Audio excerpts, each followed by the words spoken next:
NATO یکم مئی سے افغانستان سے فوجی انخلا کا سلسلہ شروع کر دے گا۔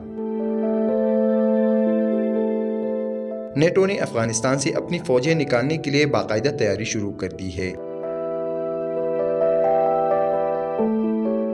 نیٹو اتحاد میں شریک ممالک کی وزرائے خارجہ اور وزرائے دفاع نے یکم مئی سے ترتیب وار اور طے شدہ انداز میں فوجی انخلا شروع کرنے پر اتفاق کیا ہے اور یہ سلسلہ چند ماہ میں مکمل ہو جائے گا۔ اس وقت افغانستان میں نیٹو اتحاد کے تقریباً 10,000 فوجی موجود ہیں۔